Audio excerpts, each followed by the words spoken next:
Dr. Sanjana, Aisha raised the point of accuracy and then the need for accuracy in both long and short term.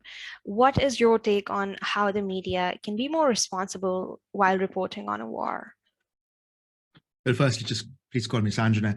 Okay. Well,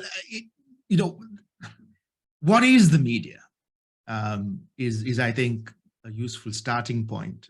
In addition to what my colleagues have mentioned, I think the dichotomy of reporters and what is being reported on is more complicated today as a consequence of what we would have traditionally called victims reporting by themselves for themselves.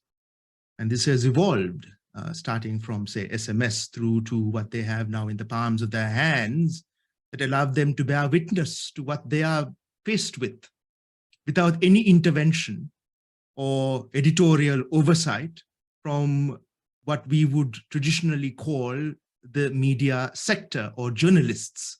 So you have the emergence and the entrenchment of what you would call acts of journalism from people who aren't trained journalists and have no intentions to be so either. So that complicates matters because your question is predicated on the basis of professional, accurate, impartial, responsible media having that gaze that we would consume as global consumers of the media, frames of reportage, whether it's from the Ukraine or Afghanistan or Pakistan or Sri Lanka or India or wherever. But if you take a step away from humanitarian conflicts and IDPs and refugees and war and kinetic conflict, the ICRC also does a lot of other work as well. And, conflict is more than all of that. So you find that even out of the Ukraine, from traditional theaters of war and hot wars, through to now forgotten things like in Myanmar, right? You have the longer, more protracted conflict. Sri Lanka endured a 30-year-old war. Nobody really talked about it at the time. But, there are a lot of contexts and countries going through protracted conflict where your question is complicated by the fact that a lot of the reportage comes from within, from the people themselves. So how do you ask and how do you judge, and what are the metrics of unbiased, impartial, responsible, accurate acts of journalism when the victims are themselves bearing witness? So, it's a tough question to ask.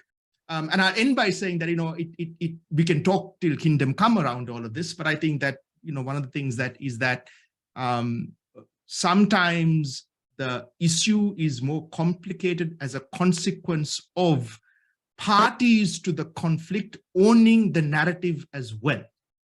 And this is particularly with state-led conflict, but it's also sometimes the case around internecine, intrastate conflict, where proxies of the state or those with access to media channels, platforms, whether it's terrestrial or social media, like, for example, the Myanmar junta, govern the way in which humanitarian aid and humanitarian contexts are seen. So I haven't really offered you a question, an answer, but what I've tried to do is to complicate it a bit more so that we have, I suppose, a better foundation to ask better questions. By the way, that's not a judgment on you. I'm just saying, as a net benefit, we should ask better questions that may help us get better answers around what is a very complicated context out there in the world today that you guys are responding to.